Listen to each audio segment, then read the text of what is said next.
سر دست یہی عرض کروں گا کہ کوشش کریں، دعا کی کتاب ہے فضائل دعا مخطوط المدینہ سے، اور کئیوں کے پاس نیٹ بھی ہوگا، موبائل بھی ہوگا، تو لے لیں، ڈاؤن لوڈ کر لیں، اس کتاب کو پڑھیں۔ اس وقت پڑھنے کا ٹائم ہے اس کتاب کے خاص۔ اس میں دعا کب قبول ہوتی ہے، کب قبول نہیں ہوتی، دعا کیسے کرنی چاہیے، دعا کے کئی آداب لے۔ دعا عبادت ہے نا، الدعاء هو العبادہ، الدعاء هو العبادہ، دعا عبادت ہے، الدعاء مخ العبادہ، دعا عبادت کا مغز ہے۔ تو اب دعا کرنی ہے، اور دعا عبادت ہے، عبادت کا ایک اپنا طریقہ ہے، پھر اس کے اپنے ایک آداب ہیں۔ تو اس کو بالکل پڑھنے کی آپ نیت کریں، پڑھنے کی کوشش کریں، مبلغین سے، ذمہ داران سے رابطہ کریں، تاکہ یہ کتاب ہم کسی حد تک پڑھنے میں اور سمجھنے میں کامیاب ہو جائیں۔ اور یہ لمحات جو بالخصوص دعا کے حوالے سے بہت اس میں کوشش کرنی چاہیے، وہ جو آ رہے وہ ہمارے ضائع نہ ہو۔ پھر یہ کہ کن کن لوگوں کی ان راتوں میں مغفرت نہیں ہوتی، محروم کون کون لوگ ہوتے ہیں، ان کو بھی پڑھنا چاہیے۔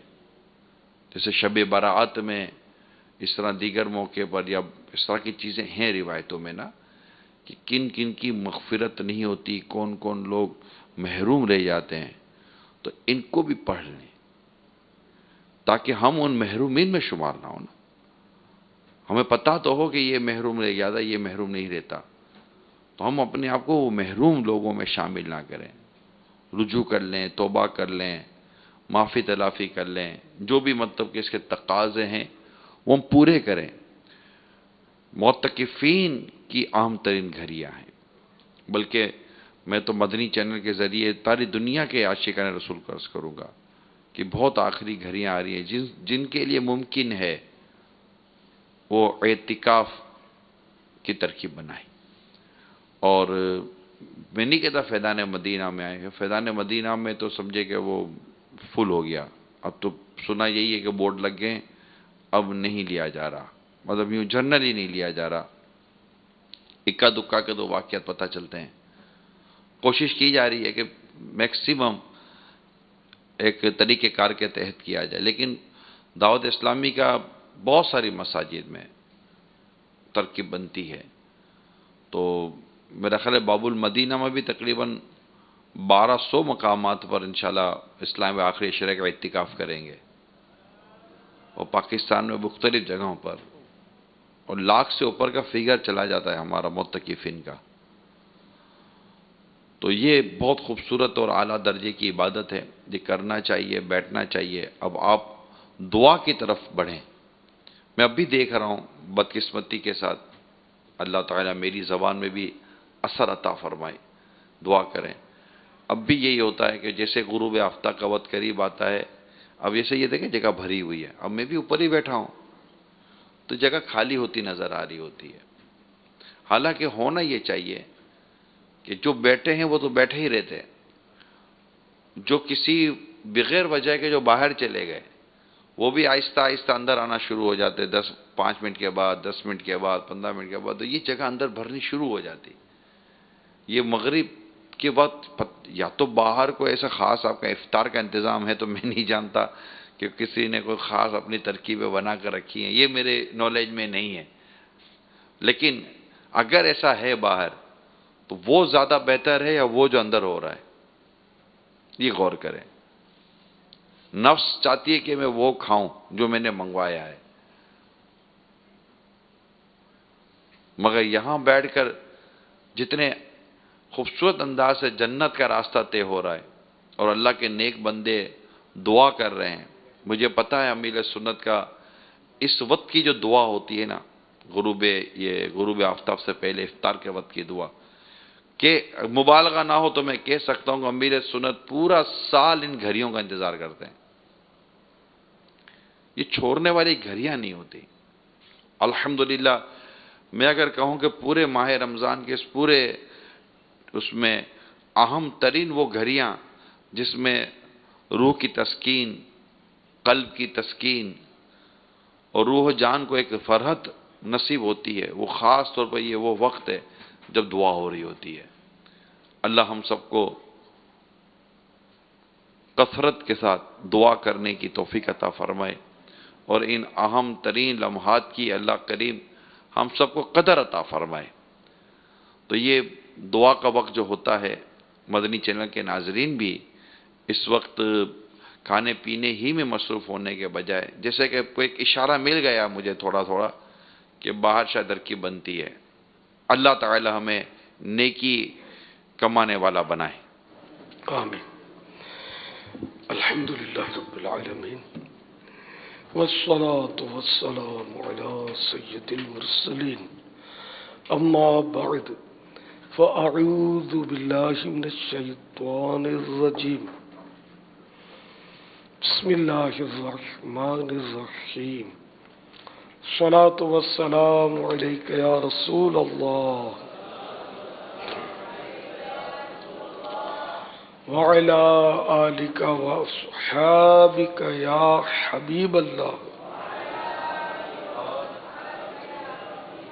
الصلاة والسلام عليك يا نبي الله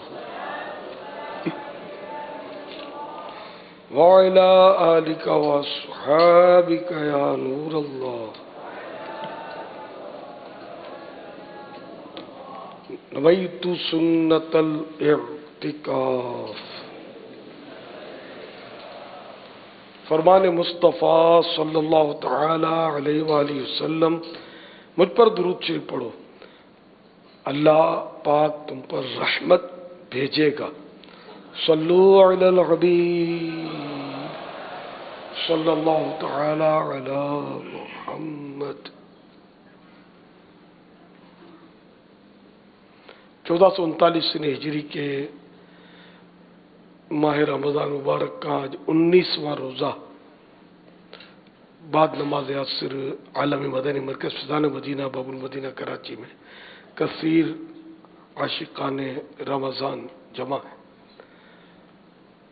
مدنی مذاکرے کا سلسلہ ہے۔ اب سوالات کیجیے، سوال کا جواب وہ بھی بالصواب یعنی درست دے پاؤں یہ ضروری نہیں، بن پڑا تو عرض کرنے کی کوشش کی جائے گی، بھول کرتا پائیں فوراً میری اصلاح فرمائیں، مجھے آئیں بائیں شائیں کرتا اپنے موقف پر بلا وجہ اڑتانی شکریہ کے ساتھ رجوع کرتا پائیں گے انشاءاللہ عز و جل۔ صلو علی الحبیب صلی اللہ تعالی علی محمد۔ السلام علیکم ورحمۃ اللہ وبرکاتہ۔ وعلیکم السلام ورحمۃ اللہ وبرکاتہ۔ میں غلام خلیل اتاری عرض کر رہا ہوں، میرا تعلق پنجاب کے شہر خوشاب سے ہے۔ امیر اہل سنت دامت برکاتہم العالیہ کی بارگاہ میں میرا سوال عرض ہے، جس طرح کھانا کھاتے ہوئے شروع میں بسم اللہ پڑھنا بھول جائے اور درمیان میں یاد آئے تو بسم اللہ اولہ و آخرہ پڑھا جاتا ہے، اسی طرح اگر کوئی شخص وضو کرنے سے پہلے بسم اللہ پڑھنا بھول گیا اور درمیان میں یاد آیا تو کیا اب بسم اللہ یا بسم اللہ اولہ و آخرہ پڑھ سکتا ہے اور اس سے سنت ادا ہو جائے گی یا نہیں؟ برائے کرم جواب ارشاد فرما دے۔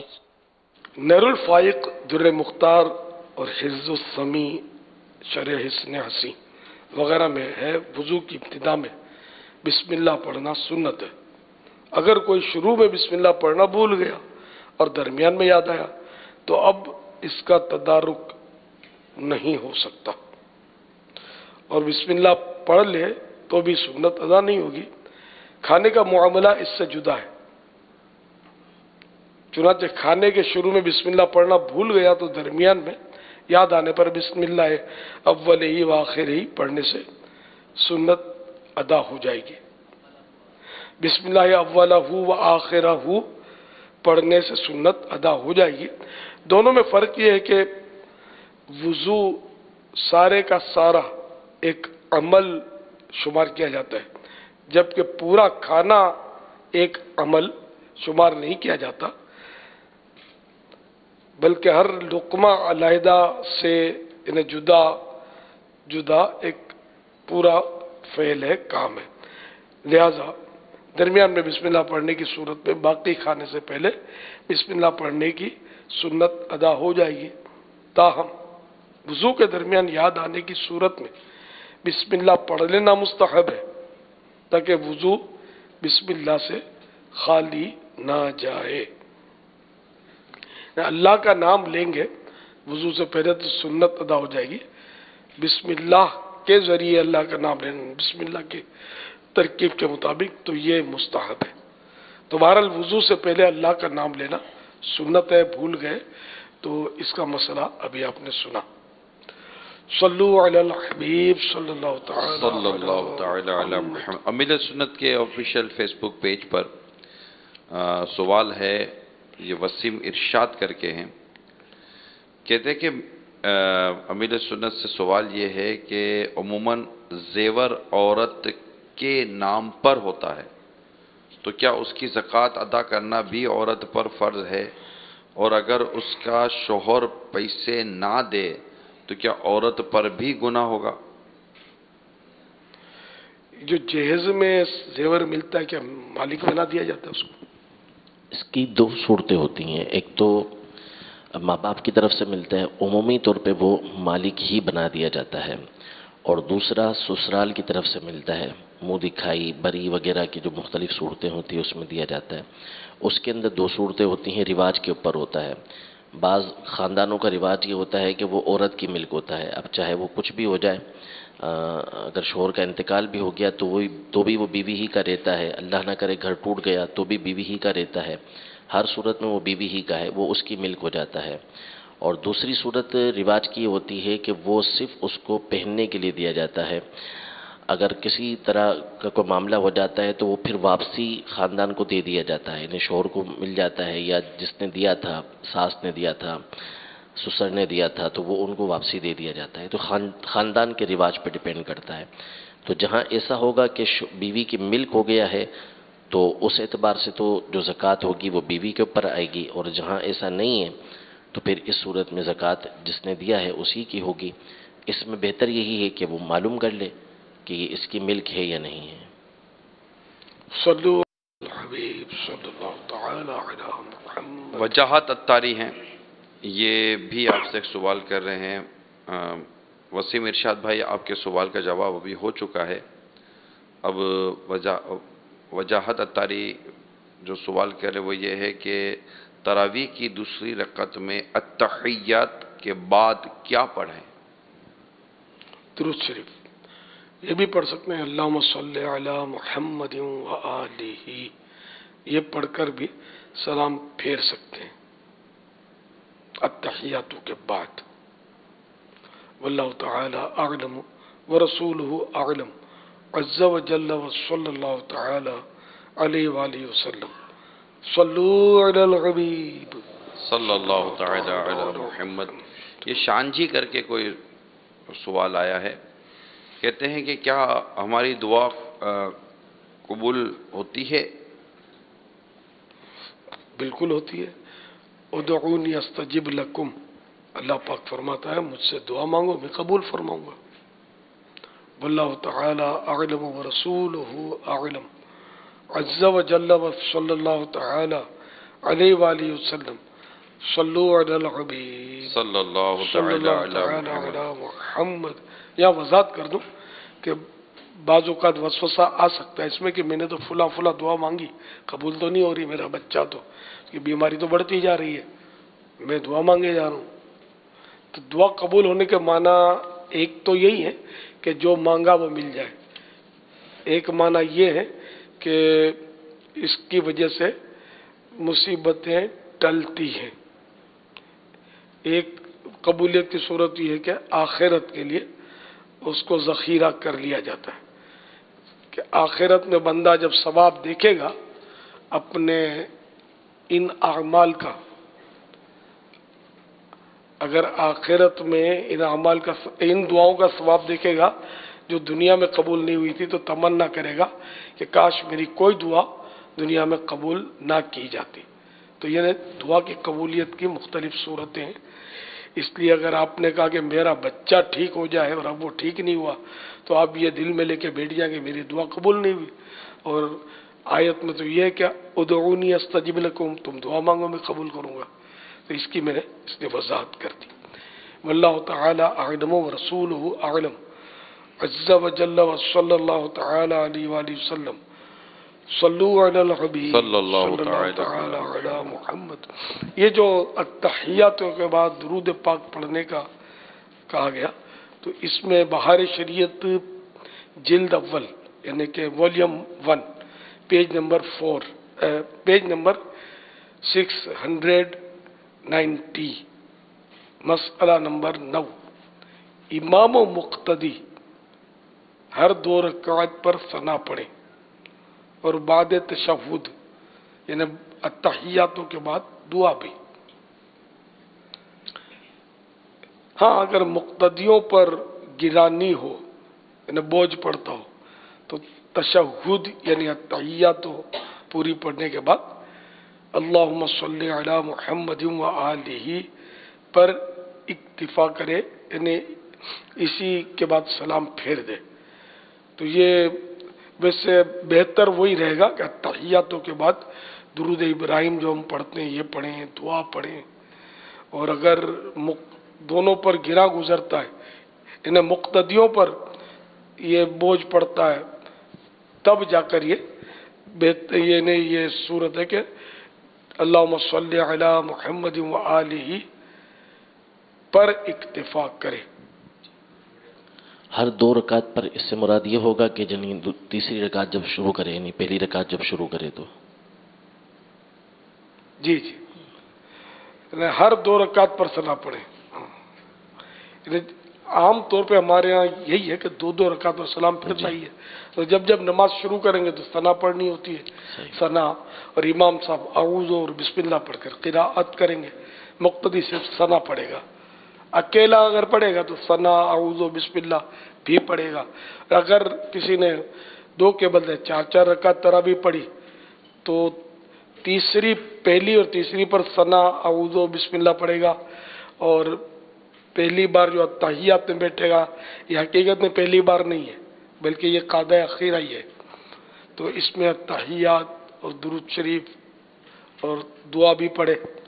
پھر تیسری پر جب کھڑا ہو تو ثنا اعوذ و بسم اللہ یہ بھی پڑھے.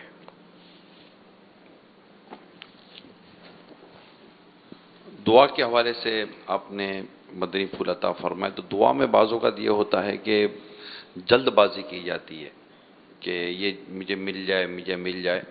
تو روایتوں میں یہ آتا ہے کہ دعا قبول نہ ہونے کی ایک وجہ جلدی ہے کہ جلدی مچانا, اور پھر جلدی کی وجہ سے وہ دعا کرنے سے رہ جاتا ہے. تو ایک تو یہ ہوتا ہے دعا میں. دوسرا دعا کی قبولیت جب اللہ کو منظور ہوگا تب اس کا ظہور ہوتا ہے. حضرت موسیٰ علیہ السلام اور حضرت ہارون علیہ السلام نے جو دعا کی تھی, قرآن کریم میں اس دعا کو نقل کیا گیا ہے. تو اس کی تفسیر میں لکھا ہے کہ ان کی دعا کی قبولیت کا جو اثر ظاہر ہوا وہ 40 سال کے بعد ہوا تھا. تو دعا مانگنے میں کبھی جلدی نہیں کرنی چاہیے. بابا بعض اوقات ایسا ہوتا ہے کہ انسان پر جو پریشانی یا مصیبت آئی ہوئی ہوتی ہے وہ دعا تو کرتا ہے یہ ٹل جائے, لیکن کیا یہ بھی ہوتا ہے کہ وہ پریشانی اور مصیبت اس کو کئی اور پریشانی اور مصیبتوں سے بچا رہی ہوتی ہے جس کا اس کو ادراک نہیں ہوتا. ایسا بھی ہوتا ہے نا. وہ آیت ہے وہ عسى ان تكرهوا جی عسى ان تكرهوا شيئا وهو خير لكم عسى ان تحبوا شيئا وهو خير لكم. عسى ان تكرهوا شيئا وهو خير لكم, اور دوسرا عسى ان تحبوا شيئا وهو شر لكم. یعنی بساؤ کا ہو سکتا ہے کہ جس کو تم بہتر سمجھو وہ تمہارے لیے برا ہو, اور جس کو تم ناپسندیدہ جانو وہ تمہارے لیے بہتر ہو. جو مانگ رہے ہیں وہ نہ ملے تو اس میں یہ بھی ہوتا ہے کہ ہمارے حق میں اللہ بہتر کرتا ہے کہ ہم جو مانگ رہے ہیں وہ ہمارے لیے بہتر نہ ہو اور ہم خواہ ضد کیے جا رہے ہوں اور مل جائے تو ہم پھنس جائیں. یہ بھی ہو سکتا ہے. تو اللہ تعالیٰ کی مصلحت کو وہی سمجھتا ہے. اس لیے ضد اڑی جلد بازی نہ کی جائے اور وسوسے نہ پالے جائیں کہ میری دعا قبول نہیں ہوتی. یا یہ ذہن بنا لیا معاذ اللہ کہ میرا رب مجھ سے ناراض ہے، میری دعا قبول نہیں کرتا، یہ بالکل نہیں بولنا چاہیے. یا ہم گناہ گار ہیں، ہماری دعا کہاں قبول ہوتی ہے، یہ بھی نہیں کہنا چاہیے. اللہ تعالیٰ سب کی سنتا ہے، جانوروں تک کی سنتا ہے، کافروں تک کی سنتا ہے. تو ہم مطلب یہ ذہن بنا لیں کہ رب ناراض ہے اس لیے دعا ہی نہیں مانگنی. آپ دعا مانگ دیں، آپ نیک بندے ہیں، میری دعا کہاں قبول ہوگی، یہ اچھا نہیں ہے. نیک بندوں سے دعا کروانا تو صحیح ہے، اچھا ہے، لیکن اپنے لیے یہ ذہن بنانا کہ میری دعا تو قبول ہوتی ہی نہیں ہے، میں تو ہوں ہی گناہ گار، میرا رب مجھ سے راضی ہے ہی نہیں، معاذ اللہ، توبہ. ایسا بالکل ذہن نہیں بنانا چاہیے، مایوس نہیں ہونا چاہیے. صلو علی الحبیب صلی اللہ تعالی علی محمد. وعسى أن تكرهوا شيئا وهو خير لكم وعسى أن تحبوا شيئا وهو شر لكم والله يعلم وأنتم لا تعلمون. اور ممکن ہے کہ تم جسے ناپسند جانو وہ تمہارے لیے بہتر ہو، اور ممکن ہے کہ جسے تم اچھا جانو وہ تمہارے لیے برا ہو، اور اللہ جانتا ہے اور تم نہیں جانتے. سبحان اللہ. اس میں ایک میں حدیث سناتا ہوں کہ وہ حدیث سورہ شورا کی آیت نمبر 27 کے تحت تفسیر صراط الجنان میں نقل کی گئی ہے. حضرت سیدنا انس رضی اللہ تعالی عنہ سے روایت ہے کہ نبی کریم صلی اللہ تعالی علیہ وآلہ وسلم نے ارشاد فرمایا، اللہ تعالی ارشاد فرماتا ہے، بے شک میرے بعض مومن بندے ایسے ہیں کہ ان کے ایمان کی بھلائی مالداری میں ہے، اگر میں انہیں فقیر کر دوں تو اس وجہ سے ان کا ایمان خراب ہو جائے گا. بے شک میرے بعض مومن بندے ایسے ہیں کہ ان کے ایمان کی بھلائی فقیری میں ہے، اگر میں انہیں مالدار بنا دوں تو اس وجہ سے ان کا ایمان خراب ہو جائے گا. بے شک میرے بعض مومن بندے ایسے ہیں کہ ان کے ایمان کی بھلائی صحت مند رہنے میں ہے، اگر میں انہیں بیمار کر دوں تو اس بنا پر ان کا ایمان خراب ہو جائے گا. بے شک میرے بعض مومن بندے ایسے ہیں کہ ان کی ایمان کی بھلائی بیمار رہنے میں ہے، اگر میں انہیں صحت عطا کر دوں تو اس وجہ سے ان کا ایمان خراب ہو جائے گا. میں اپنے علم سے اپنے بندوں کے معاملات کا انتظام فرماتا ہوں، بے شک میں علیم و خبیر ہوں. سبحان اللہ. قرآن کریم کی جو ابھی آیت کریمہ کا یہ حصہ بیان ہوا، اللہ ہمیں اس کو سمجھنے کی توفیق عطا فرمائے. واللہ یعلم وانتم لا تعلمون، اور اللہ جانتا ہے اور تم نہیں جانتے. سبحان اللہ.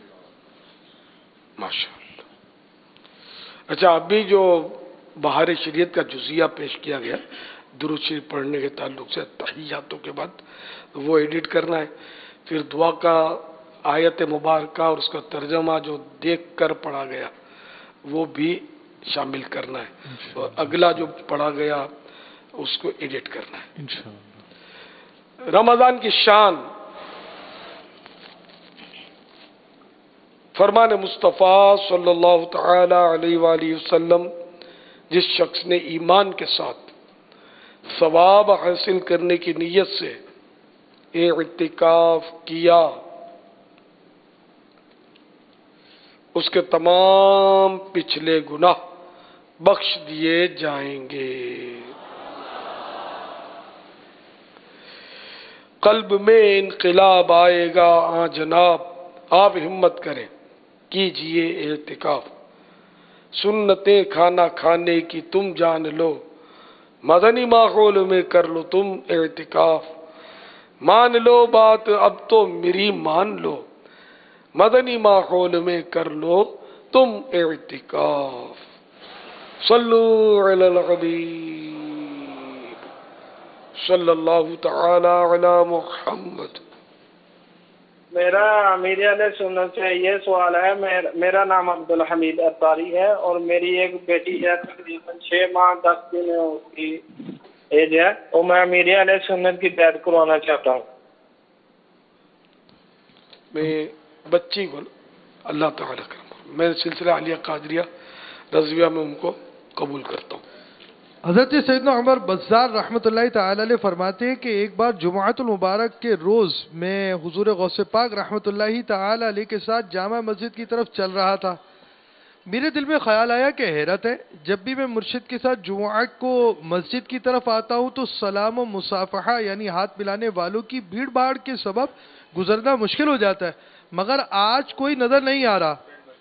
میرے دل میں اس خیال کا آنا تھا کہ حضور غوث اعظم رحمۃ اللہ تعالی علیہ میری طرف دیکھ کر مسکرائے اور بس، پھر کیا تھا، لوگ لبک لبک کر مصافحہ کرنے، ہاتھ ملانے لگے، یہاں تک کہ میرے اور مرشد کریم کے درمیان ایک ہجوم ہو گیا۔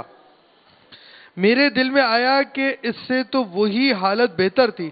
دل میں یہ خیال آتے ہی آپ رحمۃ اللہ تعالی علیہ نے مجھ سے فرمایا، اے عمر، تم ہی تو ہجوم کے طلبگار تھے، تو تم جانتے نہیں کہ لوگوں کے دل میری مٹھی میں ہے، اگر چاہوں تو اپنی طرف مائل کر لوں اور چاہوں تو دور کر دوں۔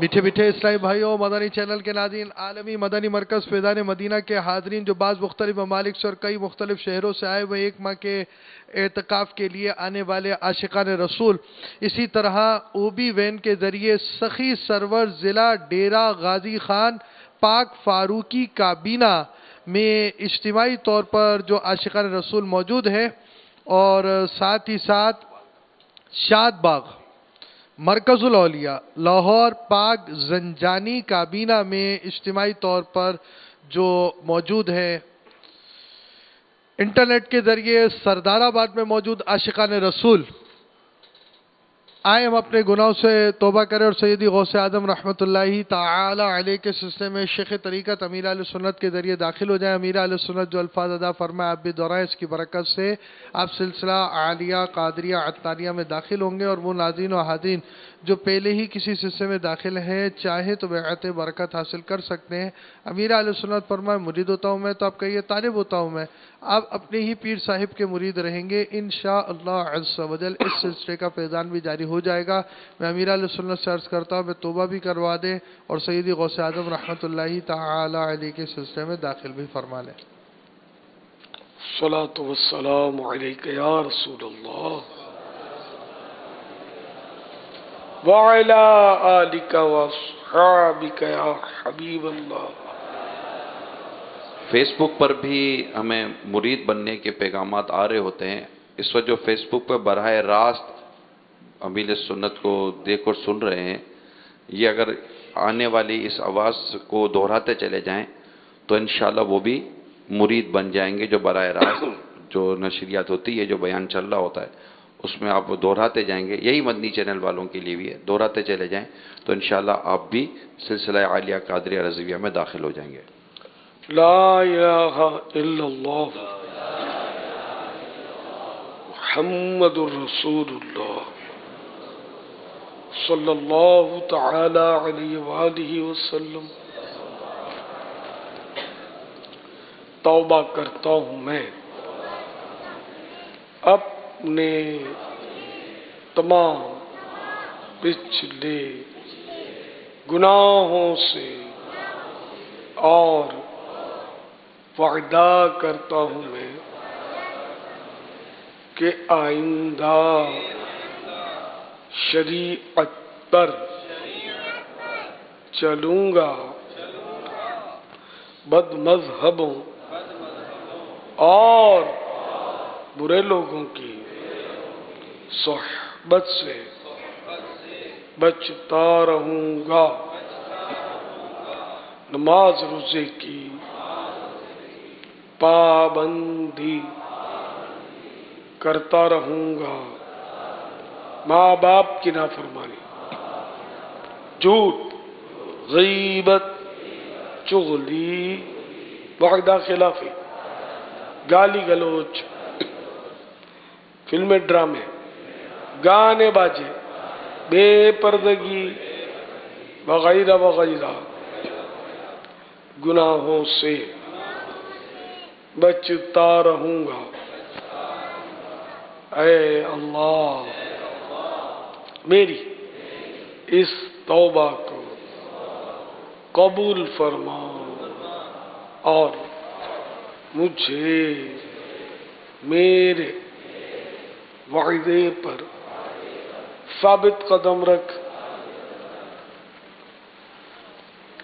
مرید ہوتا ہوں میں خاندانی عالی شان قادریہ رضویہ میں نے اپنا ہاتھ آپ کے ہاتھ میں دیا اور آپ کے ذریعے سے سرکار بغداد حضور غوث پاک رضی اللہ تعالی عنہ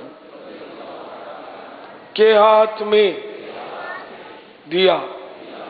اے اللہ مجھے جناب غوث اعظم کے مریدوں میں قبول فرما اور کل قیامت میں غوث پاک کے غلاموں میں اٹھا. الصلاۃ والسلام علیک یا نبی اللہ وعلی آلک واصحابک یا نور اللہ. صلو علی الحبیب صلی اللہ علیہ وسلم. امیر سنت کی بارگاہ میں عرض ہے کہ کل غروب آفتاب سے طاق رات کا سلسلہ شروع ہوگا اور شب قدر کے لیے آیا کہ اسے آخری عشرے کی طاق راتوں میں تلاش کرو. تو کل 21ویں شب ہے تو کچھ نہیں معلوم کہ کیا کل ہی شب قدر ہو. تو اس حوالے سے ارشاد فرمائے کہ یہ کتنی اہم ہے اور اس کے حوالے سے کیا ارشاد ہوا ہے تاکہ ہم اس کے لیے ذہنی طور پر تیاری شروع کریں. فیضان رمضان کا باب فیضان لیلۃ القدر پیج نمبر 187 سے ایک روایت کا حصہ بیان کرتا ہوں. جب شب قدر آتی ہے تو حکم الہی سے حضرت جبریل علیہ السلام ایک سبز جھنڈا لیے فرشتوں کی بہت بڑی فوج کے ساتھ زمین پر اترتے ہیں اور ایک روایت کے مطابق ان فرشتوں کی تعداد زمین کی کنکریوں سے بھی زیادہ ہوتی ہے اور وہ سبز جھنڈا کعبہ معظمہ پر لہرا دیتے ہیں. حضرت جبریل علیہ السلام کے 100 بازو ہیں جن میں سے 2 بازو صرف اسی رات کھولتے ہیں. وہ بازو مشرق و مغرب میں پھیل جاتے ہیں. پھر حضرت جبریل علیہ السلام فرشتوں کو حکم دیتے ہیں کہ جو کوئی مسلمان آج رات قیام نماز یا ذکر اللہ میں مشغول ہے اس سے سلام و مصافحہ کرو، ہاتھ ملاؤ، سلام کرو، ہاتھ ملاؤ، نیز ان کی دعاؤں پر آمین بھی کہو. چنانچہ صبح تک یہی سلسلہ رہتا ہے. اچھا یہاں میں نے اس مصافحہ کا ترجمہ ہاتھ ملاؤ تو کر دیا لیکن فرشتے کس کیفیت میں مصافحہ کرتے ہیں اس کا پتہ نہیں ہے، لہذا ہاتھ ملاؤ کو ایڈٹ کرنا ہوگا.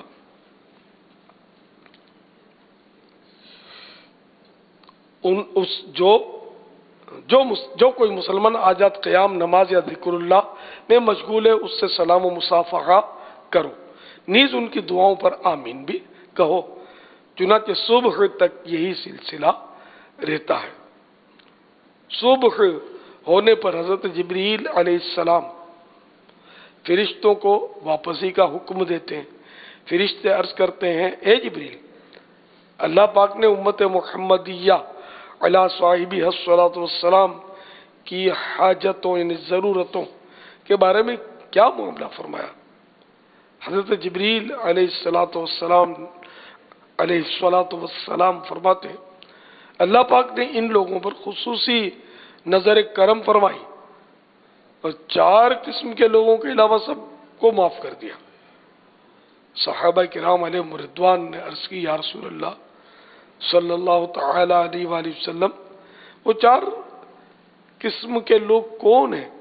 ارشاد فرمایا نمبر 1 عادی شرابی، نمبر 2 والدین کے نافرمان، نمبر 3 قطع رحمی کرنے والے یعنی رشتہ داروں سے تعلق توڑنے والے،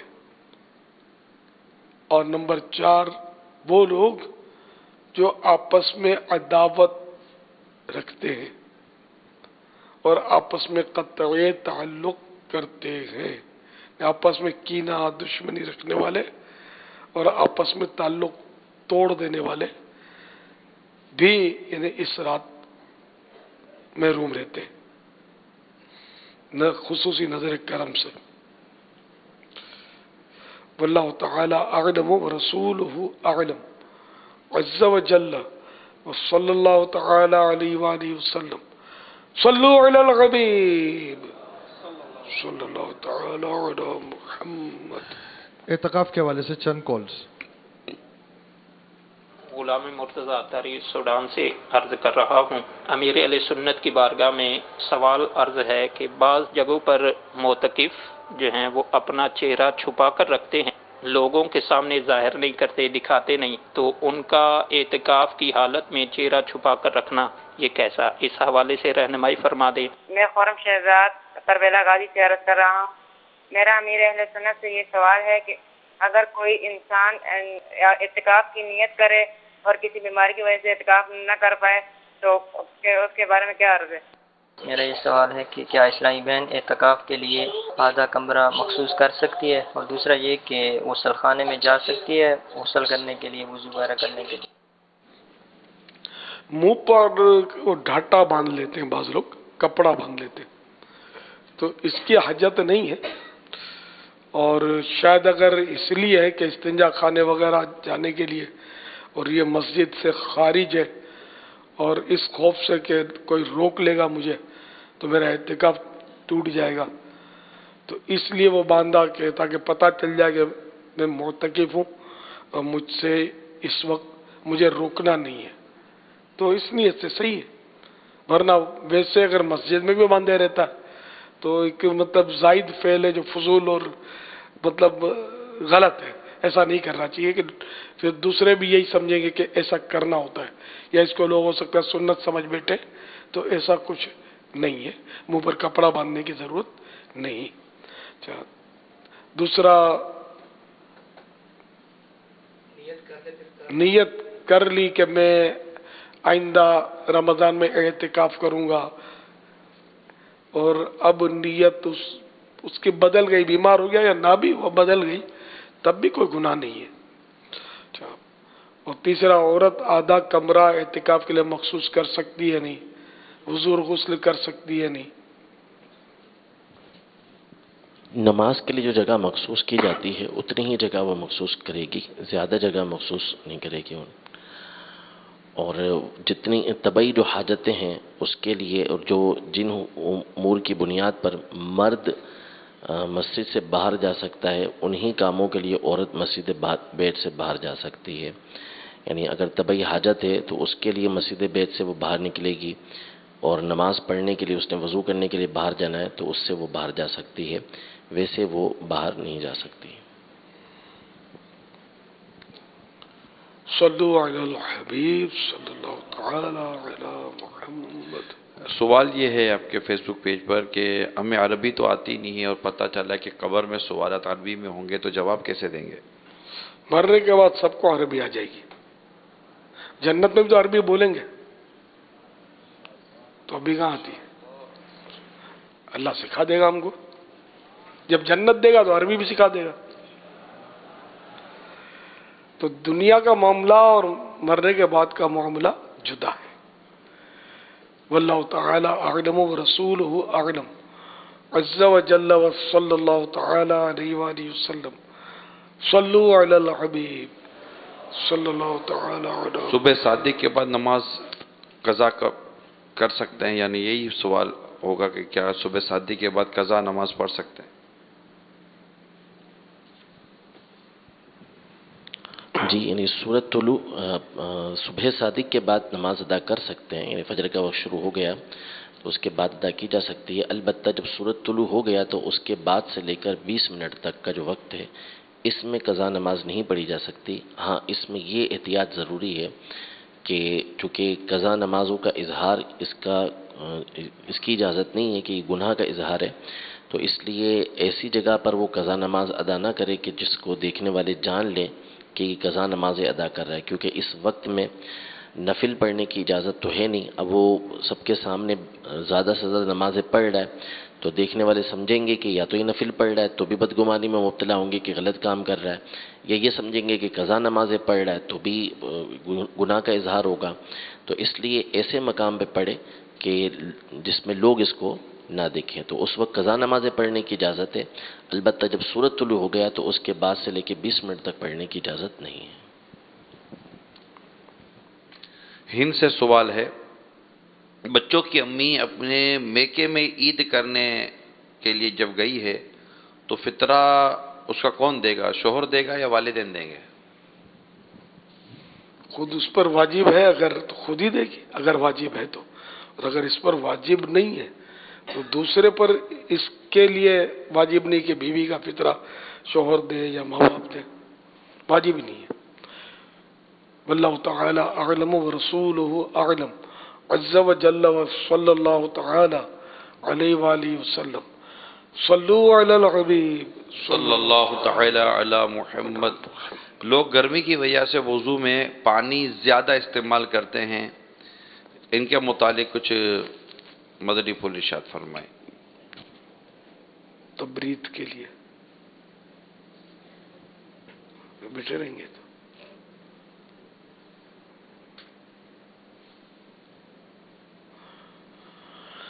اللہ اللہ، بلا ضرورت وضو میں پانی صرف نہ کیا جائے۔ ٹھنڈک کے لیے کچھ گنجائش تو ہے، لیکن کم از کم یہ کہ موقع محل کا بھی لحاظ رکھا جائے۔ جیسے اپنے گھر میں تو چلو بندہ کر لے، مسجد میں کرے گا تو دوسروں کو ہو سکتا ہے کہ وضو کے لیے آزمائش ہو جائے، پانی ختم ہو جائے، کم پڑ جائے، دیر لگ جائے، لوگ پیچھے دیکھ رہے ہوں تو وہ بولیں کہ یہ کیا پانی بہائے جا رہا ہے، اس لیے احتیاط کرنی چاہیے۔ واللہ تعالی اعلم ورسولہ اعلم عز وجل وصلی اللہ تعالی علیہ وآلہ وسلم۔ پھر وہ ٹھنڈا پانی ٹھنڈک کے لیے بہانا ہی ضروری نہیں ہے نا، برتن میں ٹھنڈا پانی لے لیا، اس میں ہاتھ ڈالتے رہے، پاؤں ڈالتے رہے، تو اس طرح پانی کم خرچ ہوگا، ٹھنڈک بھی ملتی رہے گی۔ چاہیں تو تھوڑا برف ڈال دیں اس میں، کپڑا ٹھنڈا کر کے بھی لپیٹ سکتے ہیں، جبکہ روزے کی پریشانی کا اظہار کرنے کی نیت نہ ہو۔ ویسے ٹھنڈک کے لیے کپڑا بھیگا لپیٹا تو صحیح ہے، بھیگا کپڑا یعنی کہ یا چادر اوڑھ لیں، آپ اوپر پانی چھڑک لیں، یا گیلی چادر اوڑھ لیں، یا کچھ اسپرے رکھ لیں پاس، اور اس سے اپنے اوپر چھڑکتے رہیں، پنکھا چل رہا ہے، اے سی کا مزہ آئے گا۔ یہ غریبوں کا اے سی ہے، یہ تجربہ بہت سو نے کیا ہوگا، میں نے بھی کیا ہے، ٹھنڈک ہو رہی تھی، نہیں اس رمضان میں تو نہیں کیا، میں نے کیا ہے یہ تجربہ، پانی یوں ڈال دیتے نا اور پنکھا چل رہا ہوتا تو ٹھنڈک ہو جاتی، سکون مل جاتا ہے، اور پانی جلدی خشک ہو جاتا ہے، پھر دوسرا ڈالو تو پھر تو یہ غریبوں کا اسی۔ صلو علی الحبیب صلی اللہ تعالی علی محمد۔ نابالغ بچے اعتکاف کر سکتے ہیں؟ سمجھدار ہوں اور مسجد کے آداب پامال نہ کرتے ہوں تو گنجائش تو ہے، لیکن بچوں کو بہت سوچ سمجھ کر ہی مسجد میں لانا ہوتا ہے۔ اکیلا ہوتا ہے تو بہت سمجھدار ہوتا ہے، جب یہ ایک سے دو ہوتے ہیں نا تو ان کی سمجھ پھسل کر گھٹنے میں آ جاتی ہے، پھر جو یہ کبڈی کھیلنا شروع کرتے ہیں نا مسجد میں، انہیں عبادت کرتے ہیں نا کر دیتے ہیں۔ تو اس لیے بچوں کو جہاں زیادہ معتکفین ہوتی ہیں خاص کر وہاں تو معافی رکھنا چاہیے۔ بعض بچے بہت سیریس ہوتے ہیں، بھلے 100 بچے ہوں لیکن وہ اکیلا اپنے کام سے کام رکھے گا، لیکن ایسوں کی تعداد بہت تھوڑی ہوتی ہے، ورنہ اپنی جنس دیکھ کر سب پھیل جاتے ہیں عام طور پہ.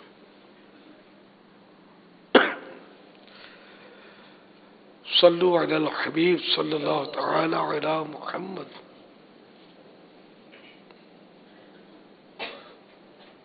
سر میرا یہ سوال ہے، الصلاۃ والسلام علیکہ یا رسول اللہ کا مطلب کیا ہوتا ہے؟ اے اللہ کے رسول، آپ پر درود و سلام ہو. واللہ تعالی اعلم ورسولہ اعلم عز وجل وصلی اللہ تعالی علیہ وآلہ وسلم. صلو علی الحبیب صلی اللہ تعالی علی محمد. امیر اہل سنت کی بارگاہ میں دعا ہے کہ میں غلام مصطفیٰ قادری سمری ہندوستان کے شعبہ راجستھان الور ضلع سے آپ کی بارگاہ میں عرض کرتا ہوں کہ کل مغرب کی نماز کے بعد میں کھانا کھا رہا تھا. میرے دل میں تمنا پیدا ہوئی کہ اللہ تعالیٰ مجھے امیر اہل سنت کا دیدار کرا دے. رات کو میں مدنی مذاکرہ دیکھتا رہا. رات میں نہیں سویا. آج صبح میں فجر کی نماز کے بعد جب میں سویا تو رب کا کرم ہوا کہ مجھے امیر اہل سنت کا رب تبارک و تعالیٰ نے دیدار نصیب فرمایا. اور ساتھ کے ساتھ میرے کچھ ساتھی بھی امیر اہل سنت کی بارگاہ میں خواب میں تشریف لائے، اور بالخصوص میرے والد جن کے سر پر سبز امامہ شریف بھی سجا ہوا تھا. حالانکہ وہ امامہ شریف نہیں باندھتے ہیں، لیکن رات خواب میں سبز امامے کے ساتھ میرے والد بھی آپ کی بارگاہ میں حاضر ہوئے. ایک اور بزرگ تھے، ان کے سر پر امامہ شریف نہیں تھا. آپ نے ان سے کہا کہ تم بھی اپنے سر پر امامہ شریف سجا لو، تو انہوں نے انشاءاللہ کہا. ایک میرے ساتھی نے آپ کی بارگاہ میں کچھ پڑھنے کے لیے پوچھا تو آپ نے اس سے کہا سورہ ملک کی تلاوت کیا کرو. امیر اہل سنت سے گزارش ہے کہ اس خواب سے مجھ گنہگار کے لیے کیا اشارہ مل رہا ہے؟ جواب ارشاد فرما دیں. السلام علیکم ورحمۃ اللہ وبرکاتہ. وعلیکم السلام ورحمۃ اللہ وبرکاتہ. اشارہ اور تعبیر میں فرق ہے یا نہیں؟ ارے اشارہ اور تعبیر ایک ہی چیز ہے، تو اس لیے وہ تعبیر تو میں نہیں بیان کر سکتا. آپ اس کی تعبیر مدنی چینل سے معلوم کریں کہ اس کا شعبہ جو ہے خوابوں کی تعبیر. البتہ بس مدنی مشورہ یہ ہے کہ آپ مدنی کاموں میں آپ اپنے آپ کو ڈال دیں، خوب مدنی کام کریں، اور جو خواب میں تھے نا وہ سب مدنی کام کریں، دھوم دھام کر دیں. اور مدنی قافلوں میں سفر بھی کریں، مدنی انعامات کے مطابق اپنی زندگی گزاریں. روزانہ فکر مدینہ کے ذریعے رسالہ پر کر کے اپنے ذمہ دار کو جمع بھی کروائیں. صلو علی الحبیب صلی اللہ تعالی علی محمد. السلام علیکم. وعلیکم السلام ورحمۃ اللہ وبرکاتہ. ہم جب صبح دکان کھولتے ہیں، یہ ہماری دکان آئیتوں کی ہے، تو ہم دکان کھولتے ہیں، اس پہ جھاڑن مارتے ہیں، تو یہ درست ہے؟ جھاڑن جو فریموں پر، وہ جھاڑن جو زمین پر جھاڑو نکالتے ہیں یہ مراد نہیں ہے. جھاڑن آتی ہے، کپڑا بھی باندھتے ہیں اس میں، ڈنڈی میں رنگ برنگی جھاڑنیں بھی آتی ہیں، تو اس سے جھاڑنے میں اگر ادب کے ساتھ جھاڑیں تو حرج نہیں ہے. ہاں صاف ستھرا کپڑا ہونا چاہیے، میلا کچیلا نہ ہو. صلو علی الحبیب صلی اللہ تعالی علی محمد.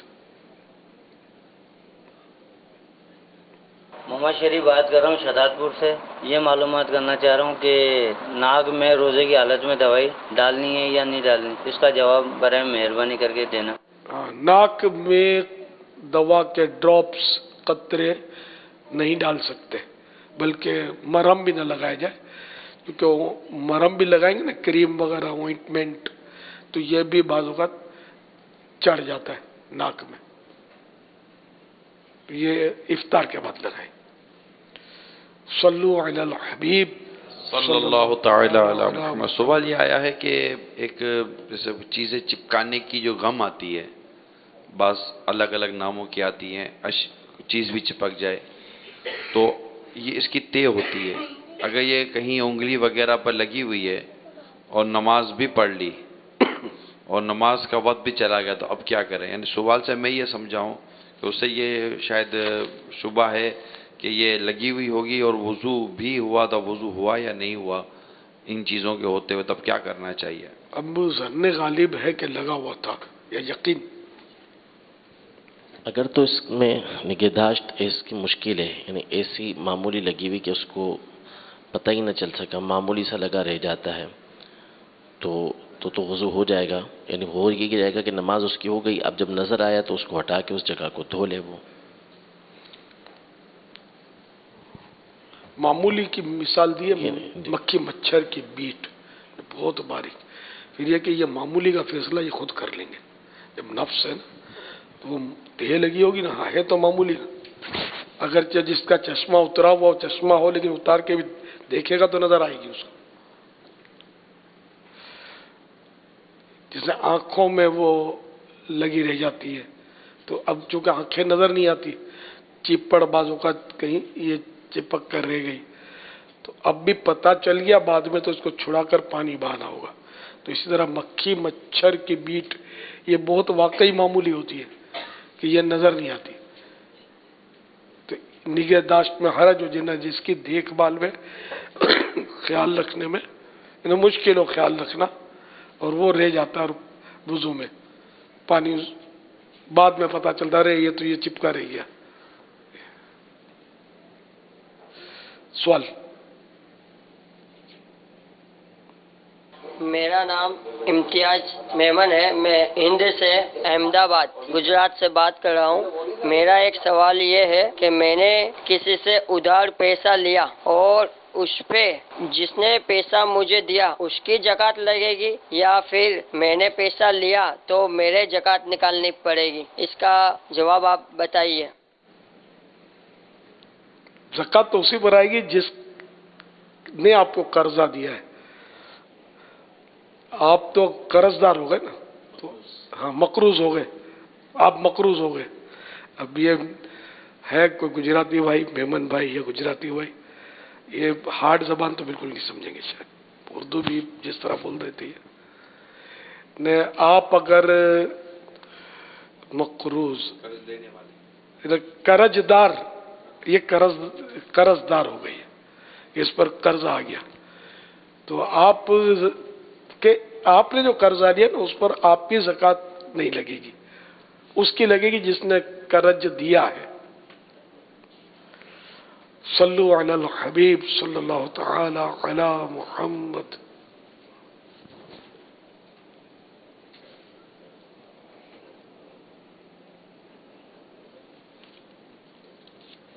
السلام علیکم. جیسے کہ یہ دیکھ سکتے ہیں کہ آپ ہمارا یہ کام ہے لیزر کٹنگ کا، اس کی شعائیں جو ہوتی ہیں یہ ہمارے حلق وغیرہ میں جیسے کہ فیل ہو رہا ہوتا ہے. تو ہم آپ سے سوال کرنا چاہتے ہیں کہ جیسے کہ یہ ہمارے لیے روزے پہ کوئی نقصان یا کوئی ایسا تو نہیں ہے جس سے ہمارا روزہ مکروہ ہو یا کچھ ایسا، تو اس کے لیے ہم آپ سے سوال کرنا چاہتے ہیں. شعائیں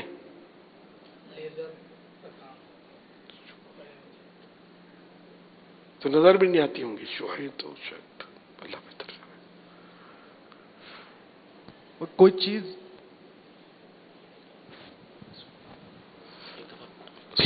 پھر دکھا دیجیے گا کیا ہے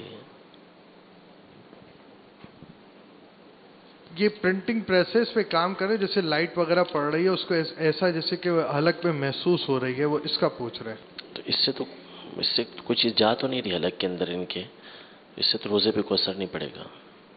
یہ کہہ رہے ہیں شعائیں حلق میں محسوس ہوتا ہے، اس کا سوال چلا دو نا.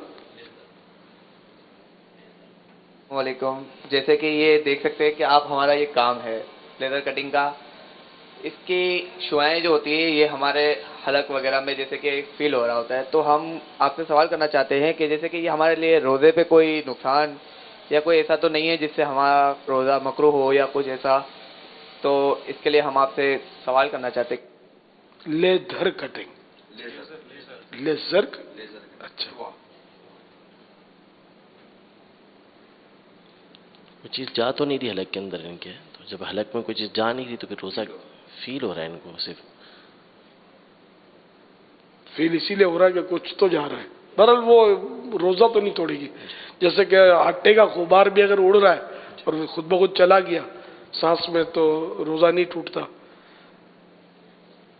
تو یہ روزہ ٹوٹنے کی صورت نہیں ہے، کراہت کی صورت بھی نہیں ہے، ہاں مکروہ بھی نہیں ہے. صلو علی الحبیب صلی اللہ تعالی علی محمد.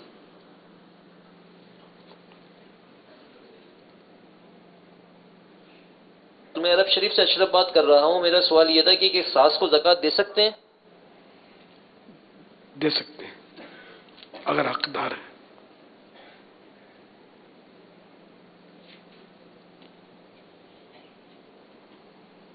صلو علی الحبیب صلی اللہ تعالی. امیر اہل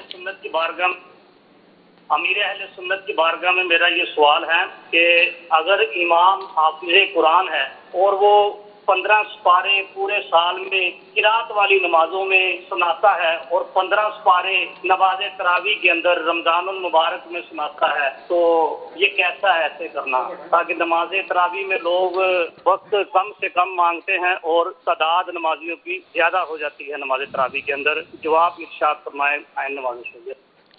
یہ یعنی طریقہ وہ رواج کے مطابق بھی نہیں ہے، اور جو تراویح میں قرآن پاک کو ختم کرنا سنت موقدہ ہے، اس سے وہ سنت بھی ادا نہیں ہوگی. نمازوں کی تلاوت الگ ہے، تراویح کی جو تلاوت ہے وہ الگ ہے. تراویح میں قرآن پاک ختم کرنا اس کی سنت الگ ہے. تو یہ طریقہ کار کی وجہ سے وہ تراویح کی سنت مبارکہ یہ ادا نہیں ہوگی. یہ فیس بک پیج پر سوال ہے کہ گھر میں پریشانی اور مسائل ہیں اور انہیں جادو جنات وغیرہ کا اندیشہ ہے. اللہ کریم آپ کے حالات اور معاملات پر رحمت کی نظر فرمائے، گھر میں خیر و برکت عطا فرمائے، آپ کی آپس میں محبت پیار و اتفاق عطا فرمائے. اور اگر اس طرح کے کوئی اثرات ہیں تو اللہ کریم اپنی رحمت سے اسے دور فرمائے. ہوتا یہ ہے میرے میٹھے پیارے اسلام بھائیوں کہ ہر وقت جادو و جنات کی صورت ہوتی نہیں ہے. ہم سمجھ رہے ہوتے ہیں کہ یہ جادو و جنات ہی کا معاملہ ہے. ہر وقت جادو جنات، جادو حق ہے، جادو بھی ہوتا ہے اور جنات تنگ بھی کرتے ہیں، لیکن ہر وقت ایسا نہیں ہوتا. کوئی چیز کھو گئی ہوتی ہے، کوئی چیز مل نہیں رہی ہوتی تو ہم کہتے ہیں یار یہ جنات جنات جنات، حالانکہ خود ہی بھول گئے ہیں اب جنات نے کیا کرنا تھا. تو بعض اوقات بندہ چیزیں رکھ کر بھول جاتا ہے یار کچھ ہو گیا ہے، کوئی ملتا نہیں ہے، کچھ ہو گیا ہے. 2-4 مہینے کے بعد ملتی تو کہتے ہیں کہ لگتا ہے جن رکھ کر چلا گیا ہے. اب جن کا کام یہی رہ گیا کہ ایک چیز نکالے اور رکھ کر چلا جائے. تو اس طرح ہر چیز کو جنات کا یا جادو کا اثر یا اس کی شرارتیں نہیں سمجھنا چاہیے.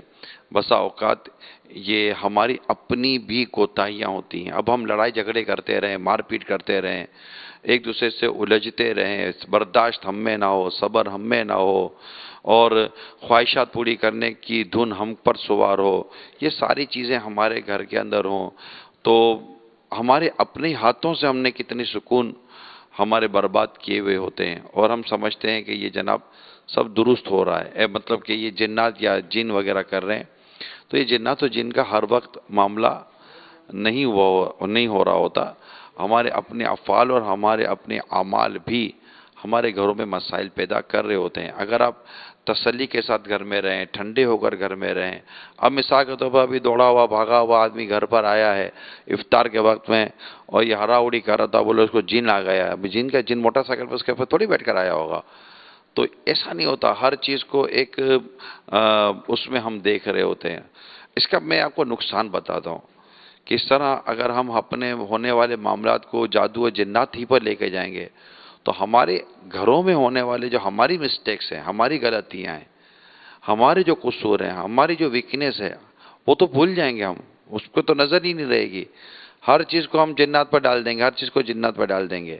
اپنے پر بھی ڈالیں کہ مجھ میں لڑنے کی عادت ہے، مجھ میں برداشت نہیں ہے، میں غصے میں بہت جلدی آ جاتا ہوں. تو یہ چیزوں کو لے لیں. تو اس کو پھر ابھی تھوڑی دیر پہلے میں نے ایک حدیث قدسی بھی آپ کو سنائی کہ بیماری کے حوالے سے، صحت کے حوالے سے، غربت کے حوالے سے، مالداری کے حوالے سے اللہ تبارک و تعالیٰ اپنے بندوں کے لیے کیا بہتر خیال، اللہ تعالیٰ اپنے بندوں کے لیے جو بہتر فرماتا ہے وہ کرتا ہے. تو ان چیزوں کو برائے کرم آپ دیکھا کریں اور اپنے گھروں کو ایسے ہی کھائی نہ کھائی بیکار کے طور پر جنات وغیرہ اور جادو وغیرہ کا کہہ کر ایک دوسرے کا سکون برباد نہ کریں. پھر اس میں یہ ہے کہ جناب جادو ہو گیا، جنات آ گئے، پڑوسی نے کرا دیا تو رشتہ دار نے کرا دیا، دوست نے کرا دیا ہے، تو جناب وہ آتا جاتا تھا، اس کے گھر سے افطار میں کھیر آئی تھی، جب سے کھیر کھائی ہے تب سے پیٹ خراب ہو گیا. کھیر کھانے سے پیٹ نہیں خراب ہوا ہوگا یار، کھیر کے ساتھ ساتھ 10 چیزیں اور بھی کھائی تھی آپ نے، گھی، تیل، مرچی سب مارا ماری کری تھی آپ نے، آٹا نمک جو مرضی آتا ہے ڈال رہے ہوتے ہیں. پھر بولے کہ اس نے کچھ کرا دیا تھا. اس نے کیا کرایا تھا؟ آپ نے خود ہی کرا ہے. بعض اوقات ہم یہ کہہ سکتے ہیں جو کچھ بھی ہیں سب اپنے ہی ہاتھوں کے ہیں کرتوت، شکوا ہے زمانے کا نہ قسمت سے گلا ہے، دیکھے ہیں یہ دن اپنی ہی غفلت کی بدولت، سچ ہے کہ برے کام کا انجام برا ہے. ہم خود ہی خرابیاں پیدا کر رہے ہوتے ہیں اور پھر اس طرح الٹے سیدھے شیطانی وسوسوں میں آتے ہیں، پھر اس میں تہمتوں میں آتے ہیں، چگلیوں میں آتے ہیں، تو بہتان تراشیاں ہو رہی ہوتی ہیں، بھی غیبتیں الگ ہو رہی ہوتی ہیں. تو یہ ہرگز اس طرح نہ جائیں. میں دوبارہ عرض کر دیتا ہوں، جادو کی حقیقت موجود ہے، جنات کا شرارت کرنا اس کی حقیقت موجود ہے، نظر بد اس کی حقیقت موجود ہے، اس کے روحانی علاج کا بھی معاملہ موجود ہے. الحمدللہ دعوت اسلامی کہتے ہیں خود روحانی علاج کیے جاتے ہیں، تو ہمارا اتنا بڑا شعبہ ہے. لیکن اب ہر کوئی یہ کہے کہ جناب کے مطلب کہ مجھے جادو ہو گیا اور میں جنات نے تنگ کیا. اب جیسے مثال کے طور پر آپ فیضان مدینہ میں ہزاروں معتکف دیکھ رہے ہیں، ٹھیک ہے، یہ فیضان مدینہ الحمدللہ ہمارے معتکفین اسلامی بھائیوں سے بھرا ہوا ہے. اب ان معتکف اسلامی بھائیوں کو اگر کوئی پوچھ لے کہ بھائی جان یہ بتائیں کہ آپ میں سے کس کو پتہ ہے کہ جادو کیسے کیا جاتا ہے، جادو کیسے کیا جاتا ہے، یا کسی نے آج تک کوئی جادو کروایا ہے، ان میں سے کسی کو شاید ہی کسی کو پتا ہو کہ جادو ہوتا کیسے. خود میں آپ کو پوچھتا ہوں مدنی چینل کے ناظرین میں، جادو کیسے ہوتا ہے؟ جادو ہوتا ہے، کیسے ہوتا ہے؟ پر کیسے ہوتا ہے؟ صبح ہم سلسلہ کہتے ہیں کالا جادو کر رہا تھا. میں کہا بھائی جادو کالا پیلا نیلا ہوتا ہی نہیں ہے، کالو جادو تو جادو ہوتا ہے. جادو کو اچھا ہوتا ہی نہیں ہے کہ جس کا کالا اور سفید کر کے ہم تمیز کریں. جادو تو جادو ہوتا ہے جو کہ غلط ہے. تو نہیں ایسا، نظر بد ہو جاتی ہے بعض اوقات، یا اپنی ہی مطلب کہ ہاتھوں سے کوئی مسائل پیدا ہو رہے ہوتے، بیماریاں پریشانیاں، اس کے لیے دعائیں کریں، روحانی علاج کرائیں، میڈیکل کا کوئی علاج کرائیں. آپس میں غور کریں کہ یار میرے بولنے سے، میرے چڑچڑے پن سے، میری بار بار روک ٹوک کرنے کی وجہ سے یہ سارے مسائل پیدا ہو رہے ہوتے ہیں. میں حکمت عملی اختیار نہیں کرتا جس کی وجہ سے میرے گھر میں اور میرے فیملی کے اندر مسائل اور جھگڑے ہو رہے ہوتے ہیں. اس طرح کی چیزیں ہوں، نرمی پیار و محبت سے رہیں، ایک دوسرے ایک دفعہ معافی تلافی کر لیں، ایک دفعہ خلاصی کر لیں، ایک دفعہ ایک دوسرے کے ساتھ آپ دل وغیرہ صاف کر لیں، اللہ تعالیٰ سے دعا کریں. کیا پتہ آپ کا یہ عمل آپ کے گھر کی پریشانیاں دور کر دے، آپ کی تکلیفیں دور کر دے، آپ کی رکاوٹیں دور کر دے. اتفاق میں برکت ہے. گھر میں اتفاق پیدا کریں، کاروبار میں اتفاق پیدا کریں، انشاءاللہ برکتیں بھی اللہ نے چاہا تو نصیب ہوں گی. اللہ تعالیٰ ہم سب کو عمل کرنے کی توفیق عطا فرمائے. اب انشاءاللہ دعائے افطار کا سلسلہ ہوگا.